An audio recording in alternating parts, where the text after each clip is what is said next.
Hello बच्चों, कैसे हो। हमारा कल का टॉपिक था ग्रुपिंग ऑफ आइडेंटिकल सेल्स। जिसे हमने series combination, parallel combination, mix grouping पढ़ी थी। आज हम पढ़ेंगे डिफरेंट सेल्स कैसे कंबाइन करेंगे, सीरीज कॉम्बिनेशन, पैरेलल कॉम्बिनेशन कैसे होता है। अब मोस्टली क्वेश्चंस इन्हीं के बारे में ज़्यादा पूछे जाते हैं। कल हमने बेसिक पढ़ा था कैसे ऐड करें, फीलिंग ली थी हमने कैसे, ये आज उसको आगे कंटिन्यू करते हैं।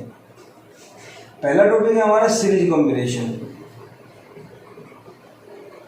बहुत ही सिंपल मेथड से पढ़ेंगे इसको हम। मान लीजिए ये हमारे पास एक सेल है, ये इसका इंटरनल रेजिस्टेंस ये E1, ये सेकंड सेल है, ये इंटरनल रेजिस्टेंस R2।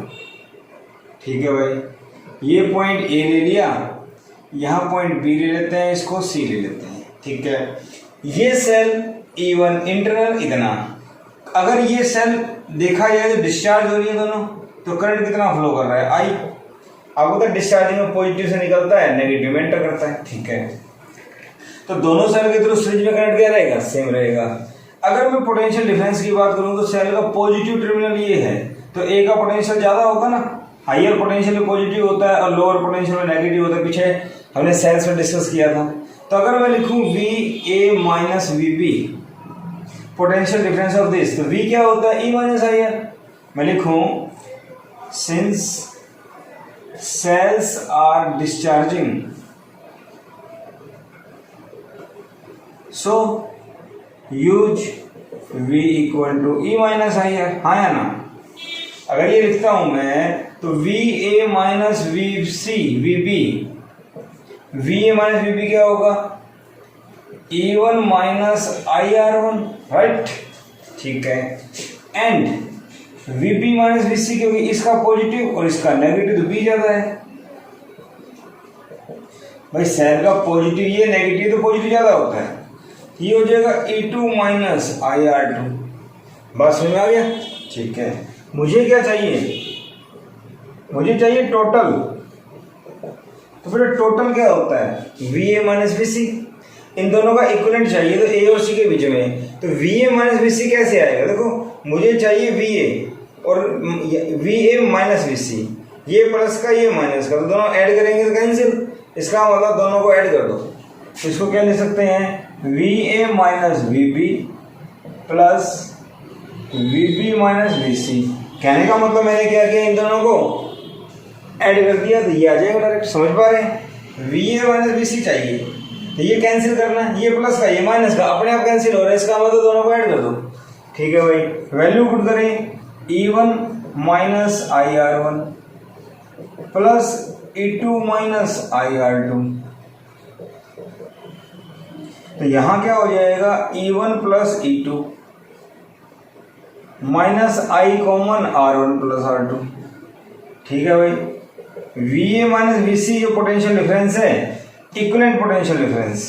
तो इसको मैं क्या लिख सकता हूं, V equivalent E equivalent minus IR equivalent. भाई दो सेल थी, दोनों का इक्विवेलेंट चाहिए, तो ये आ गया, इसको मैं इक्विवेलेंट मान लेता हूं।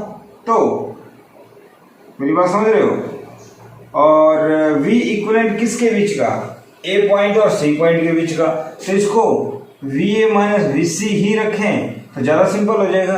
भाई पोटेंशियल डिफरेंस तो A और C के बीच का है, बट अगर दोनों सेल को एक सिंगल सेल से रिप्लेस कर दें, कैसे, ऐसे A point C point, this is R equivalent, this is E equivalent.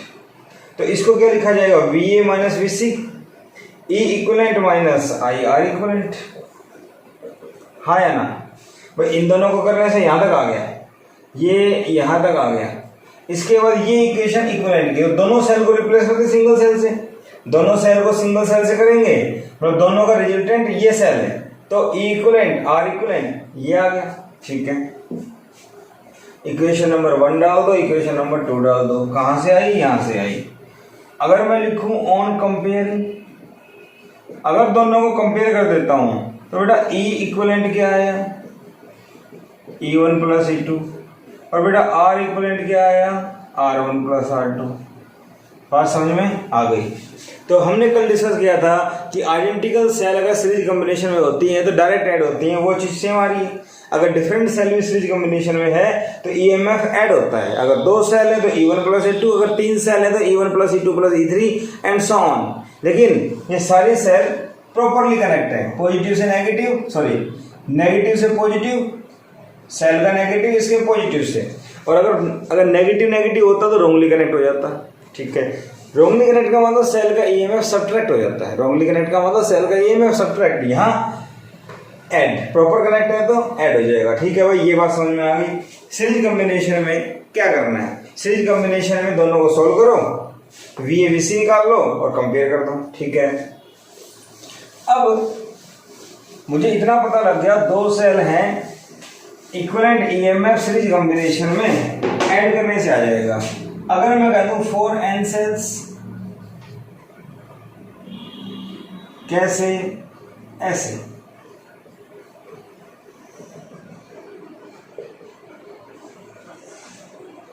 E1 R1 E2 R2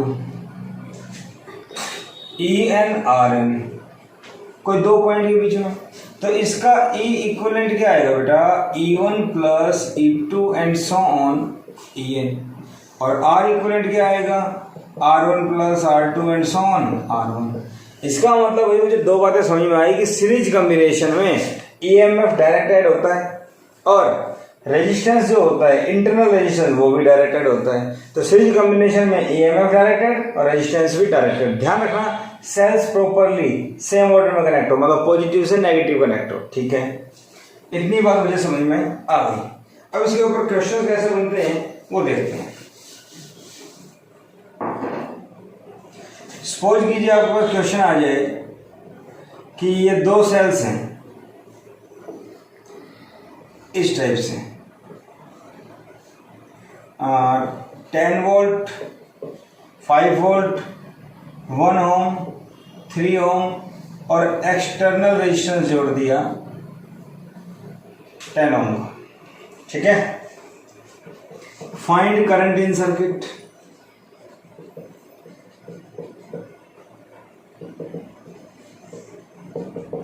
भाई सर्किट में करंट बताओ। तो सबसे पहली बात, दोनों सेल देखिए, दोनों सेल सीरीज में है तो पॉजिटिव से नेगेटिव कनेक्ट है सेम ऑर्डर में। इसका मतलब ई नेट ईएमएफ कितना हो गया, 10 प्लस 5 15 ओम। ठीक है, आर नेट कितना हो गया, टोटल रेजिस्टेंस, टोटल रेजिस्टेंस क्या है, इंटरनल ऐड होगा, सीरीज कॉम्बिनेशन में इंटरनल ऐड होता है 1 प्लस 3 और ये भी सीरीज में है प्लस 10, या फिर मैं इसको ऐसे लिख दूं, ये प्लस R1 प्लस R2, इसको R1 बोल दो, इसको R2 बोल दो, EMF E1 EMF E2। मेरी बात समझ रहे? ठीक है, तो 10 प्लस 1 प्लस 3 14 ओम आ गया। तो करंट क्या हो जाएगा, E नेट बटे में R नेट। E कितना है 15, ये कितना है 14, तो 15/14 एम्पियर। ये मेरे पास करंट आ गया। मेरे ख्याल से किसी टाइप की कोई परेशानी नहीं, इस टाइप से सॉल्व करना आ जाए तो हम लोग सॉल्व कर सकते हैं। ठीक है, और देखिए अगर मान लीजिए आपके पास क्वेश्चन आ जाए यहाँ पे कि भाई एक सेल इंटरनल रेजिस्टेंस, दूसरी सेल इंटरनल रेजिस्टेंस, तीसरी सेल अपोजिट जोड़ दी। मेरी बात समझ पा रहे हैं, 6 वोल्ट, 4 वोल्ट, 2 वोल्ट और 2 ओम, ये भी 2 ओम और ये भी 2 ओम। यहाँ एक्सटर्नल रेजिस्टेंस जोड़ दिया गया 4 ओम। समझ रहे मेरी बात? Find current. तो ध्यान रखने वाली बात क्या है कि सेल तो सारे सीरीज में हैं, ये सेम ऑर्डर में, नेगेटिव से पॉजिटिव। यहां देखा जाए तो नेगेटिव से नेगेटिव कनेक्ट है, इसका मतलब ये उल्टी जुड़ी हुई है। तो आइडेंटिकल सेल में तो मैंने आपको डायरेक्ट फॉर्मूला बता दिया था, लेकिन यहां ऐसा कुछ नहीं है। यहां हम सिंपल यूज करेंगे। कैसे? देखो, ई नेट ईएमएफ कैसे करेंगे, 6 प्लस 4 सेम है, ये अपोजिट है तो माइनस कर दो। जो सेल उल्टी जुड़ी हुई है उसका ईएमएफ माइनस का ले लो बस। 6 plus 4 10, 10 minus 2 8 volt. R net कितना आएगा, सब सीरीज में है, 2 प्लस 2 प्लस 2 2 2 2 प्लस 4 कितना हो गया, 6 प्लस 4 10 ओम। तो बेटा आई क्या हो जाएगा, ई नेट बटे में आर नेट 8 बटे में 10 4 बटे में 5, ठीक है 0.8 एम्पियर। बात समझ में आ गई। करंट कितना आ गया 0.8 एम्पियर। तो एक सेल उल्टी जुड़ जाए तो उसको नेगेटिव ले लो, एक सेल अगर उल्टी जुड़ जाती है तो उसको नेगेटिव ले लो, ठीक है भाई। इतनी बात समझ में आ गई। सीरीज कॉम्बिनेशन के क्वेश्चन कैसे सोल्व करने हैं आई थिंक बात समझ में आ गई होगी। इसमें और टिपिकल करें तो कोई खास बात नहीं है। देखो नीचे का सर्किट थोड़ा सा टेढ़ा कर देते हैं, क्या करेंगे ऊपर का सेम रखते हैं, नीचे में आपसे यूँ कहते हैं 1 2 ये 3 रजिस्टर्स हैं, इसको ऐसे कनेक्ट कर दिया, इसको ऐसे कर दिया। अच्छा ये कितना मान लें 6 ओम 6 ओम 6 ओम। अब बताओ क्या, तो आपने ऐसे क्वेश्चन सोल्व किए हुए हैं कि ऐसे 3 आ जाए तो तीनों सीरीज में होते हैं पैरेलल में, आपको पता है ना तीनों पैरेलल में होते हैं। तो तीनों पैरेलल में है 1/6 1/6 1/6 3/6 3/6 1/2 2 आ जाएगा। तो रेजिस्टेंस इक्विवेलेंट हमें निकालना आता है, बाकी ऊपर का सिस्टम सेम है। तो मेरे ख्याल से सोल्व कर लेंगे, ट्राई करना है इसको। तो सीरीज कॉम्बिनेशन कैसे सोल्व करना आई थी समझ में आ गया आपको। और देखिए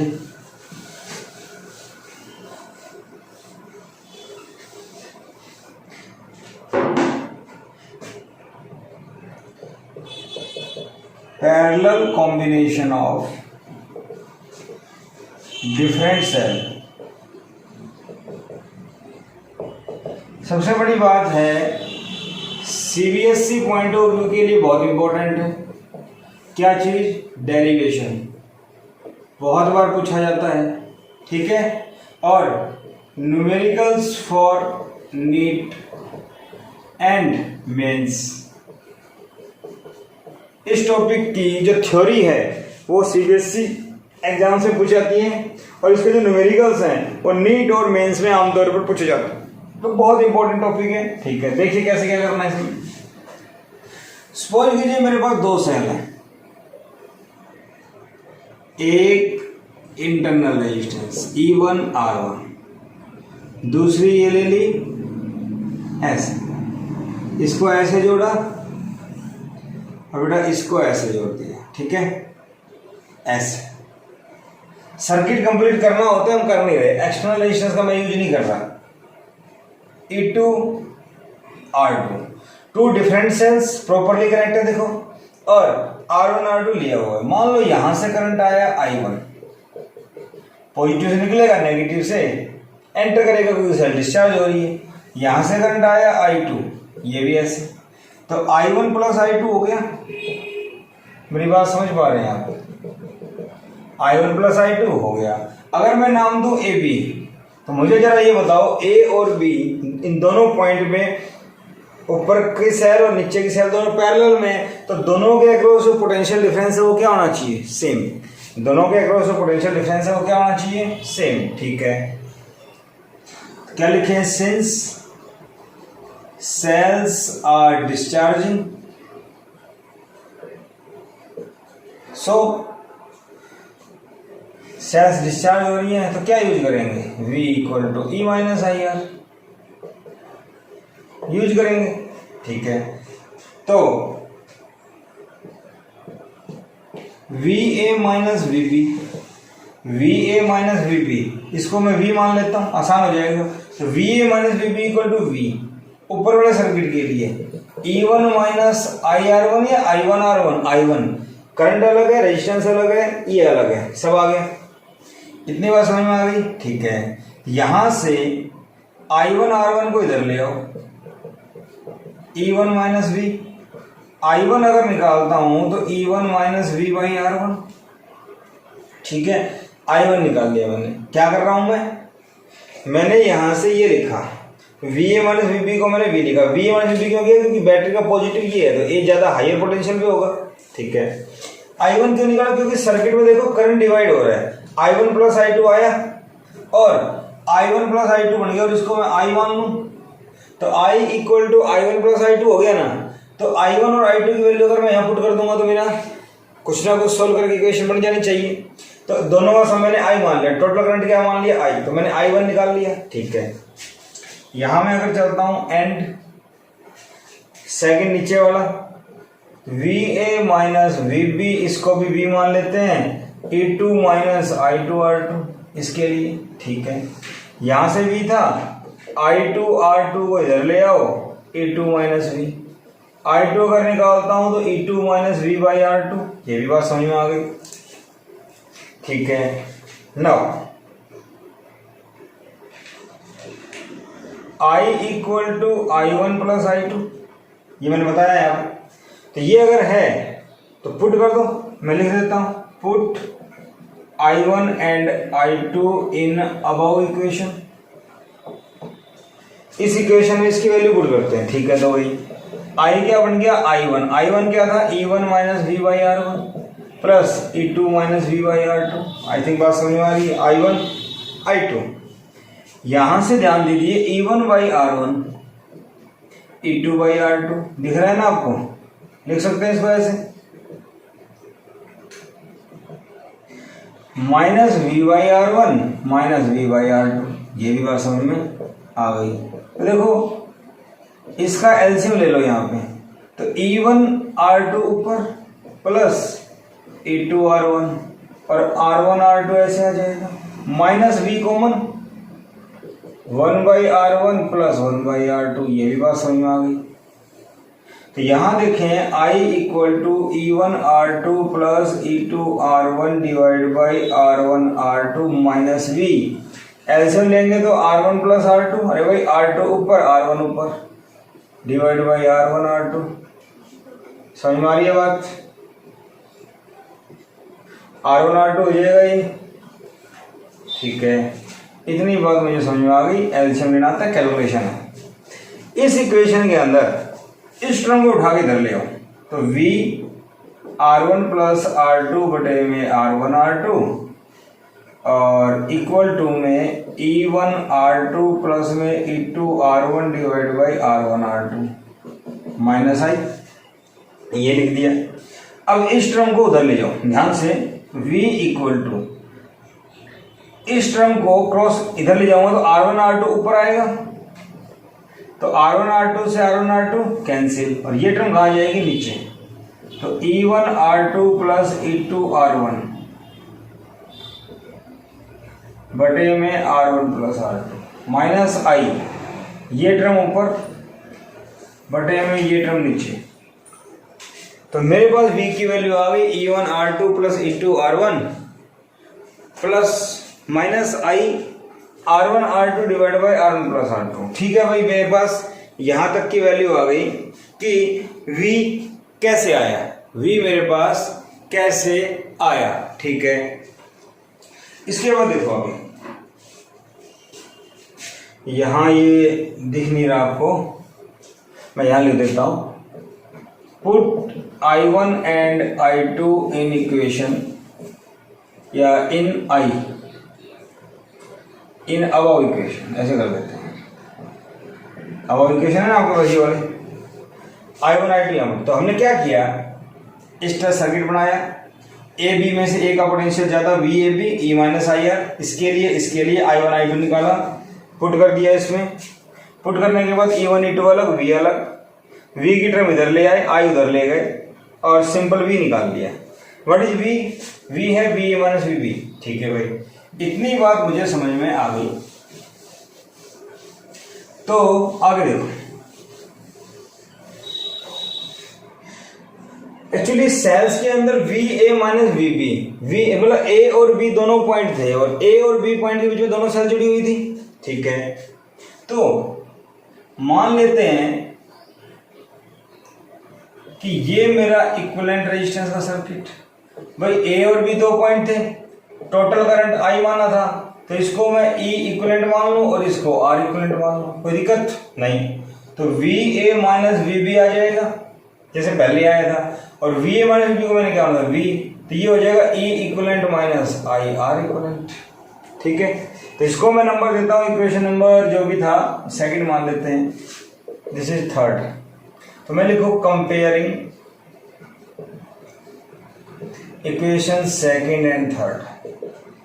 सेकंड और थर्ड, देखो मैंने क्या किया, V A minus V B, ये चीज अगर इक्विवेलेंट सेल मानूंगा तो भी सेम रहेगी, ध्यान दीजिए इसमें, एक सेल इंटरनल, कंफ्यूज नहीं होना यहाँ पे।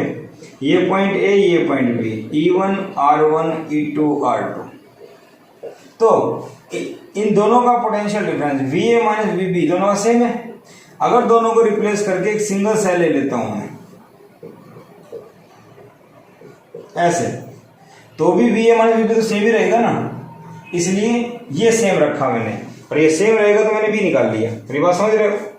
तो सेकंड थर्ड कंपेयर करेंगे, देखो E इक्विवेलेंट किसके बराबर आ रहा है, E1 R2 plus E2 R1 बटे में R1 प्लस R2 माइनस, इसको कंपेयर करेंगे तो सॉरी E इक्विवेलेंट किसके बराबर आ गया, इसके, क्योंकि लेफ्ट हैंड साइड सेम है तो राइट साइड भी कंपेयर कर सकते हैं। E इक्विवेलेंट इसके और R इक्विवेलेंट किसके बराबर, R इक्विवेलेंट आ गया R1 R2 बटे में R1 प्लस R2। फिर देख लीजिए, नेट आया ये, एक आया ये, दोनों की लेफ्ट हैंड साइड सेम और दोनों कंपेयर कर रहे हैं हम, तो E इक्विवेलेंट इसके बराबर I R होता है, R इक्विवेलेंट इसके बराबर, इसके बराबर, क्योंकि I तो कॉमन दोनों में।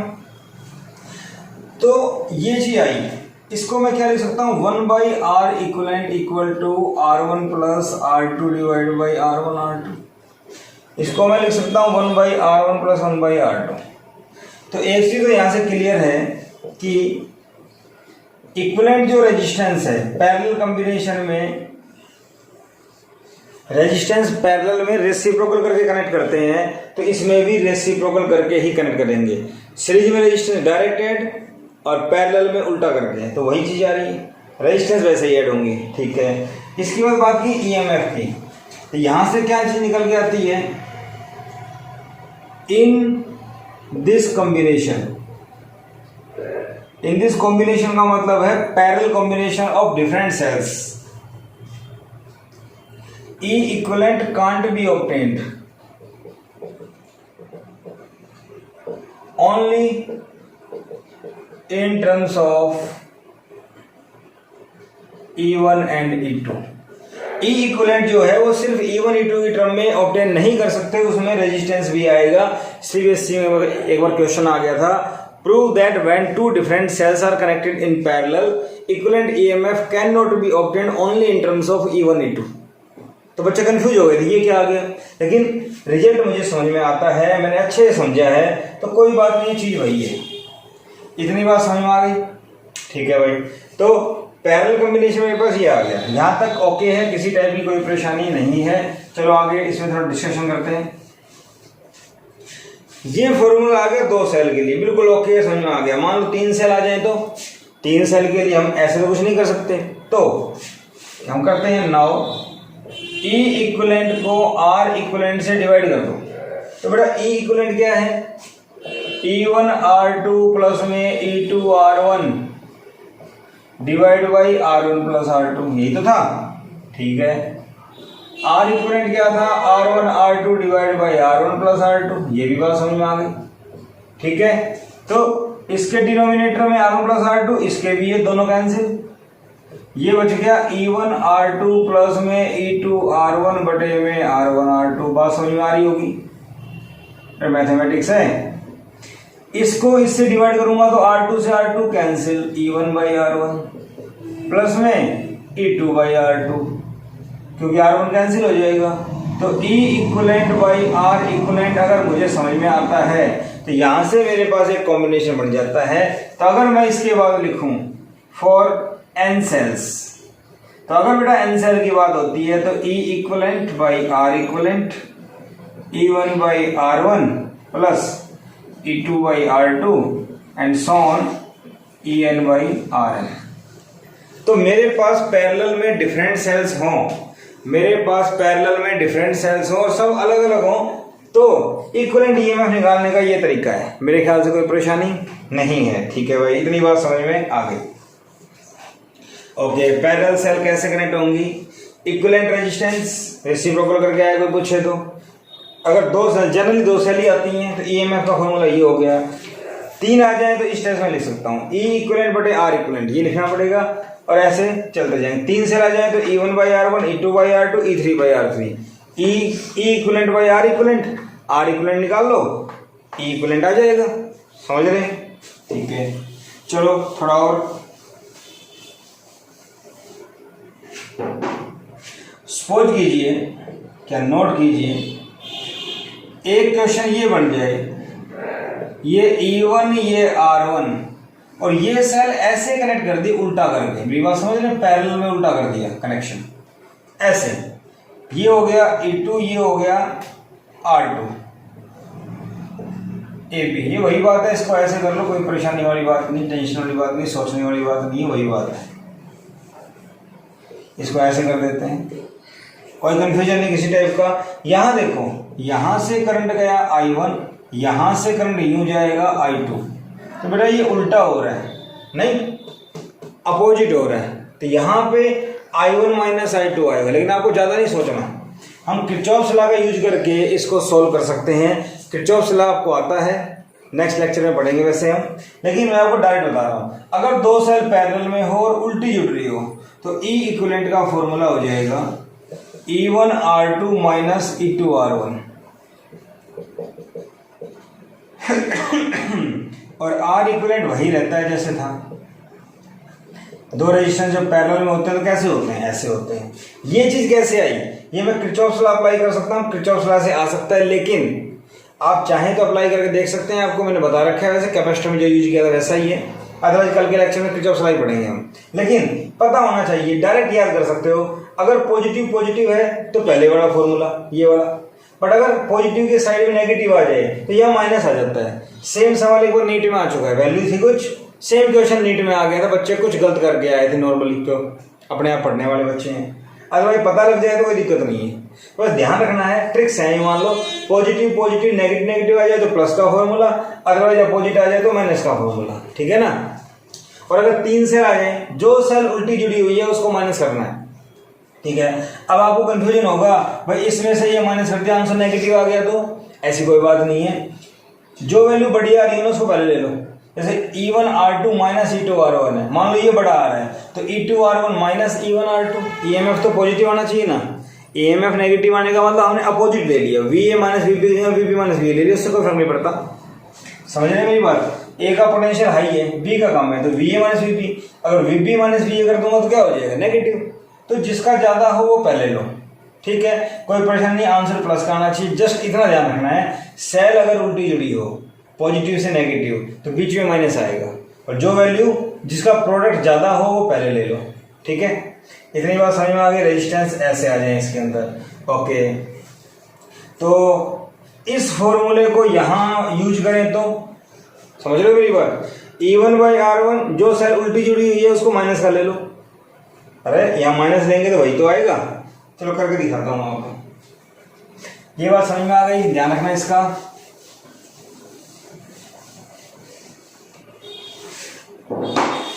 चलो क्वेश्चन करते हैं। सपोज कीजिए मेरे पास एक cell 6 volt, EMF, internal resistance 2 ohm, this is another cell 4 ohm 4 volt, internal resistance ये भी 2 ओम,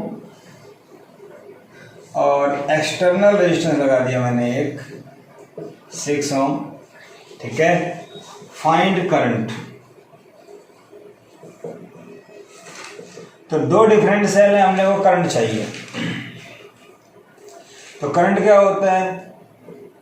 इक्विवेलेंट EMF बटे में इक्विवेलेंट रेजिस्टेंस, ठीक है। तो अब ये ध्यान दो, सबसे पहले इक्विवेलेंट EMF कैसे आएगा, मेरी बात समझ रहे हो? तो इक्विवेलेंट EMF दो का है, तो E इक्विवेलेंट का क्या फॉर्मूला था? E1 R2 प्लस में E2 R1 divide by R1 plus R2। मेरी बात समझ में आ रही है? तो या तो दोनों सेम है, पॉजिटिव से पॉजिटिव, तो E1 ये E1 है, ये R1 है, ये E2 है, ये R2 है। तो E1 कितना है बेटा? 6, R2 कितना है? 2, प्लस E2 कितना है? 4, ये कितना है? 2, E2 R1 divide by R1 plus R2, internal 2 और 2 4। मेरी बात समझ में आ रही है? तो ये कितना हो गया? 6 to 12 और 8 20 डिवाइड बाई 4 5। तो इक्विवेलेंट ईएमएफ कितना आ गया 5 वोल्ट, ठीक है। आर इक्विवेलेंट क्या आएगा, दोनों सेल्स पैरेलल है, पैरेलल रेजिस्टेंस क्या होता है R1 R2 divide by R1 plus R2, तो 2 गुना 2 2 जमा 2, समझ रहे हो, 4/4 1 ओम, ठीक है। लेकिन एक्सटर्नल रेजिस्टेंस भी है यहाँ पे, तो R टोटल कितना हो जाएगा, इन दोनों का कितना आया 1, ये सीरीज में साथ में, तो इसको R मान लें, तो R प्लस में R इक्विवेलेंट, तो बेटा R कितना है 6 प्लस R इक्विवेलेंट कितना है 1, 7 हो। मेरी बात समझ में आ रही है। इन दोनों को सोल्व करो पहले, उसके साथ ये जोड़ो, तो ये दोनों पैरेलल में ही जुड़ जाएगा। तो बेटा करंट का फॉर्मूला क्या आ गया, E equivalent divide by R total, तो E इक्विवेलेंट कितना आया 5, R टोटल कितना आया 7, तो करंट क्या आ गया 5/7 एम्पियर, या सोल्व कर दो 0.7 एम्पियर। मेरी बात समझ में आ गई। मेन जनरली इक्विवेलेंट ईएमएफ पूछे, तो इक्विवेलेंट ईएमएफ का फॉर्मूला ये है, ज्यादातर आपसे यही पूछते हैं सेल का इक्विवेलेंट ईएमएफ पूछो, नेट इंटरनल पूछे आ जाएगा, एक्सटर्नल जोड़ दो करंट भी आ जाएगा। सोल्व करना आप लोगों को आना चाहिए, इसलिए मैंने सब चीजें इसके अंदर निकलवा दी आपसे, ठीक है। इतनी बात समझ में आ गई। चलो इसको दूसरे मेथड से अगर देखें, हमारा था E equivalent by R equivalent, E1 by R1 plus में E2 बाई R2, तो ये बताया था, करो इससे। E1 कितना है 6, R1 कितना है 2, E2 कितना है 4, R2 कितना है 2, हो गया, कितना आ गया 5। तो E equivalent divide by R equivalent, R equivalent कितना आएगा 1, तो E इक्विवेलेंट ये तो 1 हो गया, ये कितना आ गया 5, तो E इक्विवेलेंट 5 आया नहीं आया, तो डायरेक्ट फॉर्मूले से भी आ सकता है और इस मेथड से करें तो भी आ सकता है, कोई खास बात नहीं है, टेंशन वाली बात नहीं। हमें पता होना चाहिए कि हम ऐसे भी सॉल्व कर सकते हैं, ठीक है। अगर ये फॉर्मूला याद ना हो तो ये लगा लो, ओके, ठीक है भाई। इस टाइप से क्वेश्चन आ जाए तो मैं सॉल्व कर लूंगा। और देखिए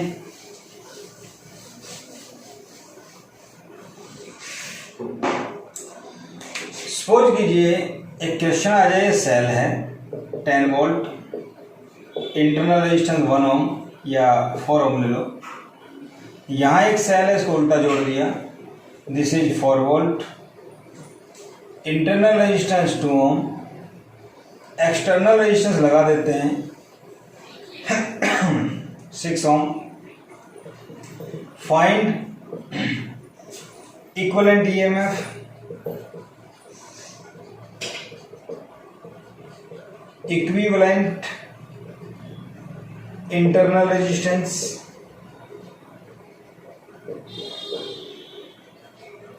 and current through R. Capital R जो रेजिस्टेंस है, इसके थ्रू कितना करंट फ्लो करेगा ये आपको निकालना है, ठीक है भाई। तो वही बात, दो सेल उल्टी जुड़ी हुई हैं, फॉर्मूला क्या था देखो, E इक्विवेलेंट का फॉर्मूला था E1 R2 minus E2 R1 divide by R1 plus R2, कब, जब सेल उल्टी जुड़ रही हो, तो देखो पॉजिटिव से नेगेटिव आ रहे हैं, ठीक है। तो E1 R2 चेक करें, 10 to 20, हमने कहा था ना जो बड़ा हो वो लेना पहले, तो E1 कितना है 10, ये कितना है 2, माइनस ये कितना है 4, ये कितना है 4, R1 plus R2 4 plus 2, external का यूज तो आर नेट निकालने में काम आएगा बस। तो E इक्विवेलेंट क्या आ गया मेरे पास, 10 to 20, 4 4 16, 20 माइनस 16 4 डिवाइड बाई 6, 2/3, तो E इक्विवेलेंट आ गया 2/3 वोल्ट। तो इक्विवेलेंट ईएमएफ निकालना आ गया, मेरे ख्याल समझ में आ गया हो। अगर ये ज्यादा होता तो इसको पहले ले लेते हैं, कोई दिक्कत नहीं इसमें, ठीक है। आर इक्विवेलेंट मतलब दोनों सेल पैरेलल में तो उल्टा करके, मतलब दोनों को मल्टीप्लाई बटे में दोनों का सम, तो 8/6, तो 2 चौका 2 3 6, 4/3। इक्विवेलेंट रेजिस्टेंस भी आ गया। अगर कोई आपसे पूछे भाई टोटल बताओ रेजिस्टेंस, तो टोटल रेजिस्टेंस क्या होगा भाई, एक्सटर्नल रेजिस्टेंस प्लस में आर इक्विवेलेंट, तो एक्सटर्नल कितना है भाई 6, आर इक्विवेलेंट कितना है 4/3, 3 6 18 प्लस 4 22/3, ये भी आ गया। अब कोई आपसे पूछे भाई करंट बताओ, तो करंट क्या होता है, E net divide by R net मतलब आर टोटल। इक्विवेलेंट ईएमएफ कितना आया 2/3, ये कितना आया 22/3, 3 से 3 कट गया, 2/22, 1/11 एम्पीयर। तो मेरे ख्याल से बात समझ में आ गई आपको। इस टाइप से क्वेश्चन आ जाए कि दो सेल पैरेलल में हैं, उल्टी जुड़ी हुई हैं, तो हम लोग क्या करेंगे, हम लोग ये करेंगे, इस टाइप से सॉल्व करते हैं। चलो भाई इसके बाद एक क्वेश्चन और देखते हैं। इक्विवेलेंट क्वेश्चन 2013 मेंस में आया था। क्वेश्चन था, मेरे पास एक सेल दी हुई है 100 वोल्ट, रेजिस्टेंस 5 ओम। यहां एक सेल दी हुई है दूसरी 90 वोल्ट, इंटरनल रेजिस्टेंस नहीं है, और इसको एक एक्सटर्नल रेजिस्टेंस से जोड़ दिया, ये भी नाम देते हैं इसको आर। ठीक है, क्वेश्चन ये था, find value of R such that no current flows through 90 volt cell. ये कह रहा है आर की वैल्यू बताओ कि 90 वोल्ट सेल से करंट फ्लो ना करे। ठीक है भाई, 2013 में क्वेश्चन आया था ये मेंस में। अब क्वेश्चन ये है कि 90 वोल्ट सेल से करंट फ्लो ना करे, ऐसा क्वेश्चन कल भी किया था, याद हो तो, वो था सीरीज का, वहां पोटेंशियल डिफरेंस जीरो करना था, यहाँ करंट फ्लो, क्योंकि पैरेलल में करंट डिवाइड होता है, सीरीज में पोटेंशियल डिवाइड होता है, तो वहां पोटेंशियल हमने जीरो कर दिया था, यहाँ पे करंट जीरो कर दिया कि सारा करंट यहीं से फ्लो करे, यहाँ ना करे। ठीक है भाई, अगर देखा जाए इंटरनल रेजिस्टेंस नहीं है तो पोटेंशियल डिफरेंस कितना हुआ यहाँ पे ए बी के बीच में 90 वोल्ट। अगर इस रेजिस्टेंस और करंट की वजह से पोटेंशियल डिफरेंस 90 वोल्ट अगर यहाँ पे है और वही 90 यहाँ पे आ जाए तो पोटेंशियल डिफरेंस क्या हो जाएगा, जीरो। और पोटेंशियल डिफरेंस जीरो हो जाएगा तो कोई करंट फ्लो नहीं करेगा। मेरी बात समझ रहे हो। अगर मैं इस सेल को लगाता हूं तो ए बी के बीच में कितना पोटेंशियल डिफरेंस है 90। अगर मैं इसको हटा देता हूं और यहां से करंट फ्लो करे और ए बी के बीच में पोटेंशियल डिफरेंस 90 ही आ जाए तो बेटा इधर भी 90 इधर भी 90। मेरी बात समझ रहे हो। फिर समझो, मैं इसको मानता हूं 0, इसको मानता हूं 90, तो ए बी के बीच में 90 वोल्ट अगर सेल है तो अगर मैं सेल को हटा देता हूं, अगर मैं सेल को हटा देता हूं और सेल को हटाने के बाद भी यहां पोटेंशियल डिफरेंस कितना आता है 90 वोल्ट। सेल को हटाने के बावजूद भी पोटेंशियल डिफरेंस कितना आता है यहाँ पे 90 वोल्ट। इसका मतलब पहले भी 90 बाद में भी 90, इसका मतलब कोई करंट फ्लो किया ही नहीं यहाँ से। मेरी बात समझ पा रहे हैं आप। इसका मतलब ए और बी ये दो पॉइंट ले लिए, इन दोनों पॉइंट के बीच का पोटेंशियल डिफरेंस कैसे आएगा पहले ये देखो। और इस पोटेंशियल डिफरेंस को हम 90 के इक्वल कर देंगे। भाई ए बी के बीच में पोटेंशियल डिफरेंस कितना 90 और करंट यहां से फ्लो कर नहीं रहा, करंट यहां से फ्लो कर नहीं रहा, तो सारा करंट कहां से फ्लो करेगा ऐसे। मान लो आई करंट जा रहा है तो ये करंट जब यहां जाएगा तो यहां जो पोटेंशियल ड्रॉप आएगा वो पोटेंशियल ड्रॉप इसके बराबर होना चाहिए पैरेलल में। तो इस पोटेंशियल ड्रॉप को इसके बराबर कर दो ए बी का, ये आ जाना चाहिए। जब यहां से करंट फ्लो नहीं करेगा तो करंट सीधा बाहर की बार जाएगा। मेरी बात समझ रहे हो। यहां से करंट फ्लो नहीं करेगा, सीधा करंट ही हो जाएगा। ठीक है, और ये ए बी का पोटेंशियल डिफरेंस कितना 90, तो यहां भी कितना होना चाहिए 90, क्योंकि पैरेलल में पोटेंशियल क्या होता है सेम, क्योंकि यहाँ इंटरनल रेजिस्टेंस तो है नहीं। मेरी बात समझ में आ रही है। क्वेश्चन ये है कि दोनों पैरेलल में है, ये एक्सटर्नल है, इसकी वैल्यू बताओ कि यहां से करंट फ्लो ना करे। अगर यहां से करंट फ्लो नहीं करता, सिंपल समझो, तो ये करंट सीधा बाहर की बार जाएगा। करंट निकाल लो, उस करंट को रेजिस्टेंस से मल्टीप्लाई कर दो। ए बी के बीच में जो पोटेंशियल ड्रॉप हुआ वो 90 के इक्वल आना चाहिए, क्योंकि पैरेलल में पोटेंशियल क्या होता है सेम। तो बेटा करंट का फॉर्मूला क्या होगा, यहां से करंट कैसे निकाला जाए। मेरी बात समझ रहे हो। यहां से करंट कैसे निकाला जाए सेल के लिए, देखो I equal to E upon में आर प्लस आर। फॉर्मूला समझ में आ रहा है। क्योंकि अगर मैं इसको हटा देता हूं तो एक सेल इंटरनल एक्सटर्नल रेजिस्टेंस यही तो बना, समझ गए। तो E कितना 100, R निकालना है, इंटरनल कितना 5, I आ गया। ठीक है, V A B A B के अक्रॉस पोटेंशियल ड्रॉप कितना होगा आई आर। तो आई आपने निकाल लिया 100 divide by R plus 5 ratio कितना आर, और ये किसके बराबर होना चाहिए 90 वोल्ट। कितने वोल्ट की सेल थी 90, तो 90 के इक्वल कर दो इसको, ठीक है।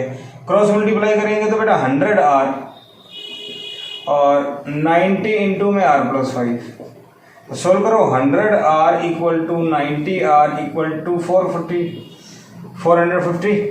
5 9 45। इसको इधर ले आओ 100 R minus 90 R equal to 450, 10 R equal to 450, 0 से 0 कट के आर इक्वल टू 45 ओम। तो मेरे ख्याल से बात समझ में आ गई होगी आपको कि रेजिस्टेंस जो एक्सटर्नल है वो कितना हो 45। अगर ये 45 है तो यहाँ से करंट फ्लो नहीं करेगा। मेरी बात समझ में आ रही है आप लोगों को। तो ये same question as it is 2013 में मेंस में आ गया था। बच्चे ज्यादातर कंफ्यूज हो गए थे, लेकिन एक सिंपल बात सोचो, जैसे हमने कल किया था, ये कह रहा है यहाँ से करंट फ्लो नहीं करेगा, मत करने दो। यहाँ से करंट नहीं किया इसका मतलब करंट सीधा निकल गया। करंट सीधा निकल गया तो इसको हटा दो, सेल इंटरनल एक्सटर्नल आई निकाल लो। उस आई को अगर मैं आर से मल्टीप्लाई करूं तो पोटेंशियल ड्रॉप आ गया, और वो इसके पैरेलल में तो क्या होना चाहिए सेम। सॉल्व कर दो इसको। मेरी बात समझ पा रही है? तो आसान सवाल था, इजी सवाल था, कोई दिक्कत नहीं किसी टाइप की। प्रैक्टिस कीजिए, सेल्स कॉम्बिनेशन सीरीज पैरेलल जितने भी क्वेश्चन आपकी बुक में हो प्रैक्टिस कीजिए। Thank you.